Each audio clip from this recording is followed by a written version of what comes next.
when you're dealing with land, there's someone who wants a cut. When you're dealing with Saccos, unfortunately, as we have experienced in the last 2, 3 years, multiple cases of people who cannot access their savings.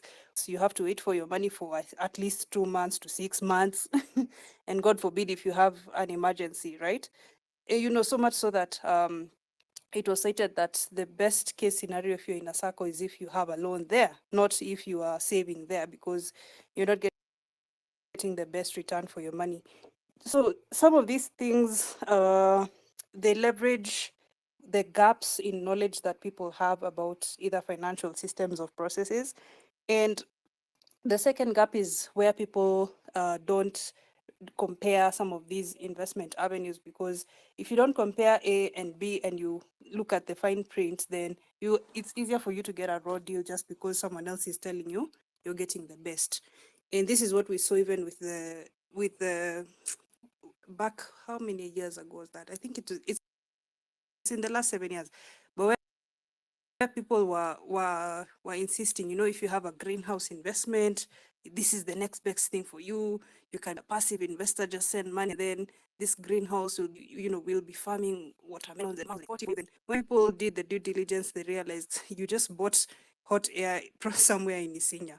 So how do we overcome this? It's number one, due diligence, but number two, information sharing, just like this, because the more we are able to shed light on these supposedly complex investments, the more we make it easier for someone else to see that, hey, this is not right, this is a scam, or this is something that someone else has hidden information from investors.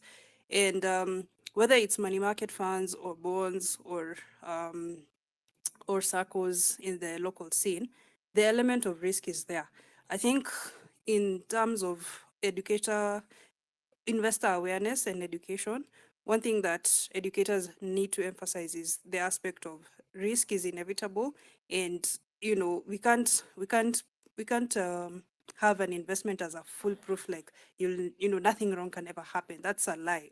It's even where scammers tend to thrive, because they promise you, no, no, no, no, no, trust me, this is a guarantee, you'll get your money. And then the person promising you that you'll get your money, in no time, the phones are off. You can't even trace them. And that's something we have to ask the hard questions, and at the end of the day, educate each other, learn from the lessons, learn from the pain, and come back to see what's better.